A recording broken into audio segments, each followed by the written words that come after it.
Em nome do Pai, do Filho e do Espírito Santo. Amém. Louvado seja nosso Senhor Jesus Cristo, que a misericórdia de Deus seja derramada sobre nós abundantemente neste dia, nesta hora, pelo dom do Espírito Santo. Nós sejamos iluminados, nós sejamos fortalecidos pela graça, pelo poder do seu Espírito Santo em nós. Hoje tomamos uma parte do Salmo 18 ou 19, dependendo da tradução bíblica, e esse Salmo 18 começa assim: narram os céus a glória de Deus. Veja, uma narrativa, um discurso. Deus fala através das suas obras. Narram os céus a glória de Deus, narram, faz a narrativa. O firmamento anuncia, fala para as pessoas de todo este mundo, proclama, ensina, esclarece, anuncia. É isso que faz um anúncio nas nossas vidas. Quando uma coisa é narrada, como acontece, por exemplo, as marés. Aí vem um professor lá de geofísica ou de geografia e vai explicar para você por que o mar sobe e desce aquela hora na praia, que o movimento das marés, o que fazem as... Ele te explica e você, nossa, entendi, tudo bem, está entendido. Aqui, a narrativa vai falar alguma coisa sobre o que os céus narram para nós e que é o que o firmamento nos anuncia. Os céus narram a glória de Deus e o firmamento anuncia a obra de suas mãos. Os céus narram a glória de Deus, a grandeza, o poder daquele que criou todas as coisas. E o firmamento anuncia a obra de suas mãos. Você vai olhar para o céu, para as estrelas, para todos os astros, para todas as galáxias, se assim você tiver possibilidade, e vai começar a meditar na grandeza da obra de Deus. Agora, um dia a outro dia transmite essa mensagem, você vai vendo o passar dos dias. Uma noite a outra noite se repete o que acontece no dia, o vento, as chuvas, o próprio ar que você respira, tudo anuncia a obra de Deus e o firmamento anuncia a obra de suas mãos. Se você estudasse ciência, se fosse uma ciência séria, aonde existe uma atmosfera que o homem possa viver e que planeta, você não saberia, porque existem milhões de planetas, milhões, bilhões, trilhões de estrelas, inconcebíveis números de estrelas.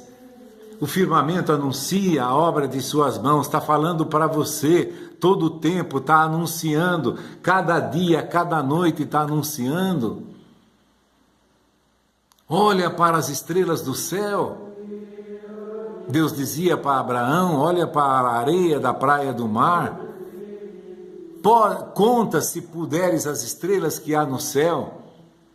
Você sabe, cada vez mais, esses telescópios mais potentes, verdadeiros monstros criados nos lugares altos, não sendo, claro, idolatria, lá como no Egito, que todo lugarzinho alto o nego consagrava a um Deus, mas assim, sondando, querendo soldar a imensidão da glória de Deus. Muitos nem sabem que estão fazendo isso, mas o estão fazendo. Cada vez que, nós achamos outra estrela, achamos outro sol, achamos outra galáxia, achamos não sei qual, aquilo vai ampliando, e aí o telescópio fica maior, aí você vê aquele negócio, parece que é um reino que tem lá em cima, uma cidade, vai ver, é só um telescópio, que ocupa quase o tamanho de uma cidade. Então, o firmamento está anunciando a obra da mão de Deus. O firmamento anuncia a obra de suas mãos, os céus narram a glória de Deus. Um dia, outro dia, isso vai se repetindo todos os dias, todas as noites, pelo vento, pelo mar, pelas chuvas, pelas ventanias, pelas tempestades, pelos vulcões, por tudo. Quando você vê, está tudo ali, um monte bonitinho, de repente explode um vulcão, aquilo desce tudo queimando, você fica impressionado, de onde vem tanto fogo, tanta força. Muitas vezes com toda a tecnologia aí, sísmica, que prevê abalo, que prevê terremoto, que prevê maremoto, não sei, e às vezes passam despercebidos, parece que aquilo nasce repentinamente do seio da terra, porque por toda a terra, veja no versículo 5, por toda a terra se espalha esse ruído. É um ruído que está anunciando, que está narrando, que está proclamando, que está transmitindo a mensagem, que o dia e a noite vão se repetindo em tudo que você vê e que você ouve. Como você pode... Você já viu essas formigas que andam na sua cozinha muitas vezes? Um ser vivo que mal dá para se ver, você começa a pensar como é que aquilo anda, onde é o coração daquilo, como é que aquilo bate, como é que aquilo funciona, tem perna, tem braço, né? Vai lá comer seu açúcar, e você não sabe como é que aquilo funciona, como é que está funcionando, como é que a vida nasce lá dentro, quando é que ela morre por si mesma, ou quando você pulveriza lá um inseticida, quando que aquilo começa a viver, como que aquilo nasce, como é que brota a vida nela. Isso não dá nem para você ver. Claro que tem os microscópios que estudam aí os micro-organismos, os nano-organismos, mas não é disso que a gente está falando. A gente está dizendo da proclamação de tudo aquilo que é visível, que é sensível, que é palpável, que é visto por nós. Tudo que é olfato, que também é manifestado a nós. Todas as plantas, a maioria são verdes, mas cada uma exala um cheiro diferente. Muitas árvores são semelhantes, mas cada uma dá um fruto diferente da outra. Aí, não, mas a genética vai explicar algumas coisas. Mas aí, você volta lá na criação do mundo, então, e vai ver que o homem, lá na criação do mundo, tudo era bom, as árvores havia frutos de toda espécie, todos agradáveis aos paladares. Hoje, o nosso mundo vai muito atrás de paladar, né? Coisas que na infância a gente nunca ouvia dizer. Não, mas esse é o brownie, esse aqui ele vem trufado, ele vem caramelizado. No nosso tempo de criança não tinha nada disso. Mas o homem inventando porque ama o sabor, ele quer se deleitar pelo sabor, pelas coisas que são agradáveis ao paladar, aquilo que ele saboreia com alegria. Então, o que vai dizer lá no livro do Gênesis? Senhor Deus, tinha plantado um jardim no Éden, do lado do Oriente, colocou nele o homem que havia criado. O Senhor Deus fez brotar da terra toda sorte de árvores de aspecto agradável e de frutos bons para comer. Veja, fez brotar da terra toda sorte de árvores de aspecto agradável. Imagina aí os aspectos mais agradáveis que você possa ver, que as flores mais lindas que você possa ver. Cada dia mais você vê flores mais bonitas e frutos bons para comer, agradáveis ao paladar, saborosos, que você degusta com prazer.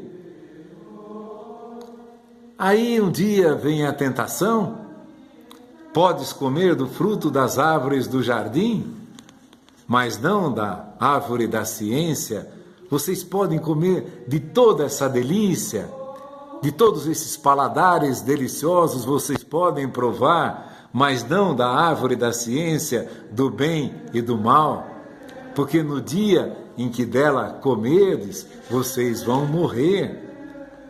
Jesus havia avisado: cuidemos depois da árvore da vida. No capítulo 22, versículo 4 do Gênesis, o Senhor Deus disse: eis que o homem se tornou como um de nós, conhecedor do bem e do mal.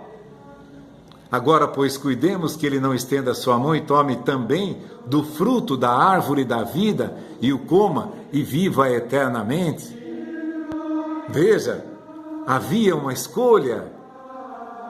Você não precisava comer da árvore da ciência, do bem e do mal. Havia toda a árvore de aspecto agradável aos seus olhos, que você se deleita. Quando você vê uma grande árvore que passa num jardim, por exemplo, num dia de calor, você vê aquela sombra imensa projetada, você fala: nossa, que bênção essa num dia quente como esse. Sombra e água fresca, como a gente diz, dá para nós uma noção de saborear, de delícia, de estar sentado sobre a sombra, um vento suave soprando sobre nós e nós provando uma água doce num dia quente.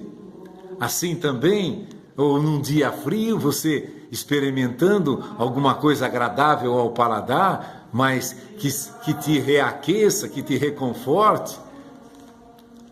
Agora, também assim, Deus vai descrevendo essa árvore da ciência do bem e do mal. Agora, impede aos homens que têm acesso à árvore da vida. O homem tinha a escolha. Ele poderia simplesmente viver se deleitando a sua visão de todas as árvores, de todas as coisas de aspecto agradável. Não só as árvores, mas as fontes, as quedas d'água, as cascatas, as fontes que nascem da terra, os rios represados em represas imensas, onde se pode banhar, se refrescar. Todas as árvores de aspecto agradável, todas as coisas de aspecto agradável, para que o homem se deleitasse. E o homem quis experimentar da árvore da ciência do bem e do mal. Então, você percebe que o conhecer o bem e o mal, a busca, a curiosidade do homem, não a busca do bem, a curiosidade do homem. Como você vê muitas vezes que alguém entra numa seita porque tem curiosidade, porque ouviu falar isso, tem curiosidade de conhecer uma, depois a outra, a curiosidade. E de curiosidade em curiosidade, os homens vão preenchendo todo o tempo da sua vida e não descobrem a verdade. Eu sou o caminho, a verdade e a vida. E os homens abandonam a verdade e a vida para satisfazer a sua curiosidade. Vejam aí, nós estamos diante daquela escolha que é narrada no livro do Gênesis, no capítulo 4. Nós estamos cada dia diante dessa escolha. Não é uma narrativa infantil que só as crianças acreditam.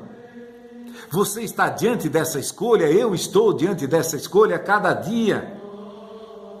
Quando tenho curiosidade de ver uma coisa nova, de experimentar um carro novo, de conhecer uma guloseima nova que eu nunca comi, o homem, e mais isso, para satisfazer seu paladar, seu prazer, seu conforto.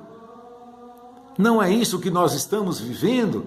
Não é uma historinha de criança Quem lê a Bíblia fala, aquilo é uma historinha para criança, a mulher comeu uma maçã. Não. Você está diante todos os dias de uma escolha da árvore da ciência do bem e do mal. E você está todo dia, eu sou o caminho, a verdade e a vida. Ninguém vai ao Pai senão por mim. Aquele que o Pai atraiu, vem a mim. Aquele que Deus não atrair, não vem a mim. Veja, você é atraído por Deus todo o tempo, mas você escolhe querer experimentar. Eu conheci uma coisa nova, arrumaram, não significa, é claro que não há mal nenhum em você se divertir. Há coisas lindíssimas que Deus colocou para você. Quem não se encanta diante da beleza do mar, do barulho das ondas, da vida que aquilo exala a cada momento? Aquilo transborda de vida por todos os lados. A própria água do mar, uma vida imensa, tem ali, né, muitas coisas que muitas pessoas poderiam ser curadas de tantos males. Transborda a vida o tempo todo.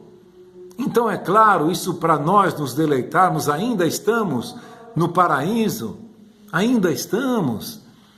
Se você tem oportunidade de viver e de sentir todas essas coisas, você está no paraíso, saboreando essas frutas deliciosas, agradáveis ao paladar, agradáveis à vista. Você se deleita com as serras. Você, se teve a oportunidade de descer a serra alguma vez, e ver aquilo, né, sinuoso descendo, e você vai vendo aquilo vai anunciando a obra de Deus, proclamando a grandeza, anunciando a obra de suas mãos. Quem fez isso? É interessante que às vezes, uma vez eu nem sabia o que era isso, eu fui falar para uma pessoa de uma loja se ele não queria ajudar, né? Não doar alguma coisa, mas fazer alguma coisa de custo, a preço de custo, por uma coisa que nós gostaríamos de fazer. E ele disse assim, eu sou agnóstico. Eu nem sabia o que era essa palavra. Depois, com o tempo, eu fui aprendendo que agora tem muitos sentidos. Quando a pessoa diz para você, eu sou agnóstico, ela pode ser duas coisas. Uma, que ela não acredita em nada, ou que ela acredita que existe um Deus lá no céu, mas que ninguém tem a capacidade de conhecer a Deus. Até aí está certo, ninguém tem a capacidade de conhecer a Deus. É o que Jesus vai dizer, ninguém conhece o Pai senão o Filho, e aquele a quem o Filho quiser revelar. Mas Deus quer revelar aos seus filhos. Só que o agnóstico é aqueles que não creem. Eu sou ateu. Eu, pessoalmente, não acredito que exista ateu nesse mundo. Eu não acredito. Como é que uma pessoa pode viver, se alimentar de coisas inexplicáveis durante toda a sua vida? Eu não acredito acredito sim, que ele fez uma escolha de uma árvore. Ele escolheu a árvore da ciência do bem e do mal, embora não conheça nem o bem e nem o mal. Olha que coisa estranha. Pessoas agnósticas que eu não creio em nada, eu creio que o homem existe, ele veio do nada, ele vive por nada, ele vai por nada. Escuta, por que você nasceu? Ele não faz essa pergunta a si mesmo, porque ele não encontra a resposta. E ele não responde essa pergunta porque ele não quer acreditar, ele não quer se sujeitar a ninguém. Ele quer que cada dia da sua vida seja vivido só para ele. Mesmo que alguns dias, para justificar a sua consciência, ele dê alguma esmola para um bêbado que pede na rua, para um andarilho, ou ele faça lá uns pratinhos de sopa para aqueles que estão desabrigados ou sem alimento. Porque você não consegue, eu não acredito nisso. Eu não acredito que uma pessoa não possa acreditar em nada. Acreditar em Deus, sim, como os demônios acreditam e tremem. Mas eu não acredito numa pessoa que se confessou ateu. Ateu do quê? Você acredita em você? Você não é nada. Você acredita que você acredita em você? Você acredita em você, mas você sabe que não é nada. Você nasceu do nada, vive para o nada, vai terminar no nada, mas acredita em você. Você acredita no nada. Acreditar no nada é não acreditar. Então você é ateu, porque você acredita, mas você acredita que você existe? Eu acredito. Mas como é que você existe? Eu existi do nada, vou para o nada e termino em nada. A irracionalidade seria uma irracionalidade se não fosse uma malícia. Ninguém se confessa ateu por pureza, se confessa ateu por malícia, porque não quer se sujeitar a ninguém. Os curiosos se envolvem aí durante toda uma vida, procurando coisas que não levam a nada. Quem crê em mim tem a vida eterna, quem não crê já está condenado, já morreu. Quem não crê já está condenado. Agora o agnóstico, eu acho que as realidades do céu são profundas, ninguém pode penetrá-las, ninguém pode atingi-las. Tá certo, ninguém pode. Mas o Filho do Homem veio, o Filho do Homem que está no seio do Pai, foi quem o revelou. Ninguém conhece a Deus. O Jesus diz isso. O Filho do Homem que está no seio do Pai foi quem o revelou. Foi quem revelou Deus ao mundo.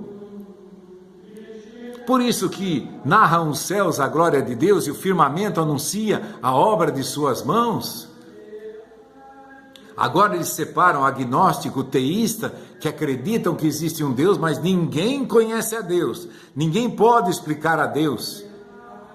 E o agnóstico e o gnóstico ateu, e o agnóstico que diz que é ateu, que não acredita em Deus, tudo termina em nada. O universo nasceu do nada. O que é isso? Não existe. O universo não existe. Eu não existo, eu sou nada, eu acredito no nada, mas acreditar no nada e não acreditar. Vejam a inconsequência dessas coisas. Mas não é isso.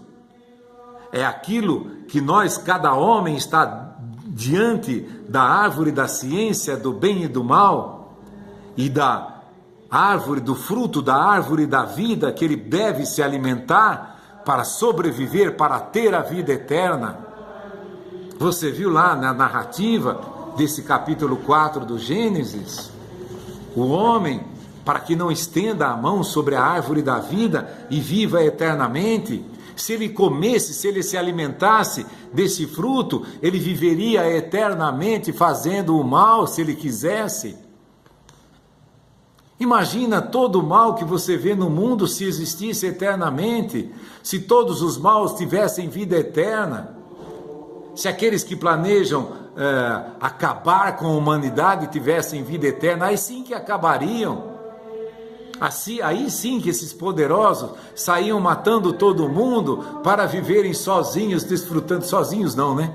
Com servos, com um monte de servos, os servindo para que eles vivessem eternamente, mesmo fazendo mal. Então a sentença de Deus, você vai morrer, porque vocês querem conhecer o bem e o mal, e todo aquele que quiser conhecer o bem e o mal vai morrer. E todo aquele que se confessa ateu não é por inocência, ou é por adoração de si mesmo. A pessoa vive aí 20, 30 anos, eu não acredito em nada, eu não acredito em Deus. Você viveu 50 anos, essa terra tem não sei quantos mil anos, agora está se contrapondo muita ciência, que se falava que a terra tinha bilhões de anos, agora começam a se complicar porque começam a provar algumas teses que a Terra não tem mais do que 6, 7 mil anos. Então esse mundo que você vê foi criado, nasceu Do nada. Aí aquilo que a princípio poderia ser uma historinha para as crianças do catecismo, começa a ser um grande enigma para as mentes, que agora nós não somos mais crianças, nós estamos dentro da árvore da ciência e do bem e do mal. Eu quero conhecer todas as coisas. Ninguém conhece a Deus, senão o Filho, que está no seio do Pai. Foi o Filho quem o revelou. Ninguém pode vir a mim se o Pai do céu não o atrair. Feliz o homem que conhece a Deus. Não vos deixeis desviar pela diversidade de doutrinas estranhas. Olha o que São Paulo vai dizer na carta aos Hebreus, capítulo 13, versículo 9. Não vos deixeis fascinar por doutrinas estranhas, e cada dia, hoje no nosso mundo, aparece uma nova doutrina. Uns foram buscar lá no fim do mundo. Eu conheci lá no fim do mundo, numa biela, lá numa viela, num beco sem saída, não sei das quantas, uma coisa que eles adoram isso e que eles fazem puxar uma energia que vem em você, que você consegue contactar com o bezerro que vivia no fundo do quintal do teu avô. É uma coisa absurda. Cada dia inventam uma coisa nova. E o Evangelho de São João, olha lá, o Verbo se fez carne, nós vimos a sua glória, a glória que um Filho único recebe de seu Pai, cheio de graça e de verdade. Ali não existe mais o mal, não é mais uma indistinção entre o bem e o mal. Me enganaram e eu comi. Ela me enganou, falou que o fruto era doce ao paladar, e eu tenho desejo de saborear coisas novas e eu provo. Não existe sabor mais precioso. Hoje você está diante da árvore da ciência do bem e do mal. Não existe fruto mais precioso, mais saboroso do que a verdade, o caminho e a vida. E você está diante dessa árvore da ciência e do bem e do mal em cada momento da sua vida. Quando você escolhe gozar para si coisas que poderiam, que você toma para si, coisas que você vai esbanjar. Você viu a parábola do rico e de Lázaro? O rico e tudo para si, tudo para si. A árvore da ciência do bem e do mal. Escolhendo todo fruto saboroso, era agradável ao paladar aquele fruto. Então, olha, é agradável se você tiver, olha, um candelabro de ouro, olha, a sua pia, se ela for desse jeito, vai ser muito mais bonita.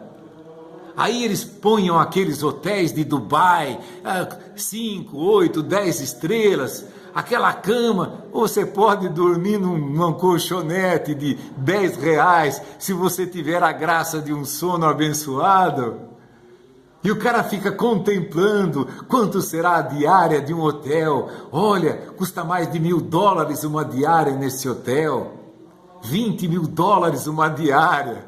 Pra você ficar dormindo 8 horas da sua vida. Olha o absurdo da mente.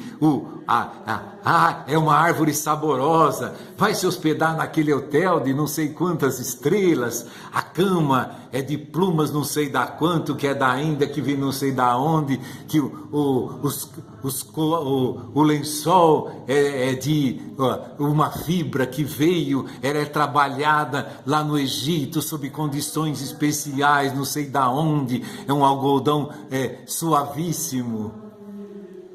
Você dorme num papelão, se Deus te der a graça de um bom sono, e você está diante da árvore da ciência do bem e do mal, escolhendo todos os dias alguma coisa que seja agradável ao teu paladar, mas não precisa.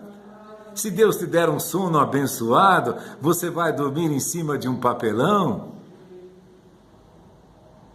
como os andarilhos dormem ali ao lado da igreja, pegam umas caixas de papelão e estende.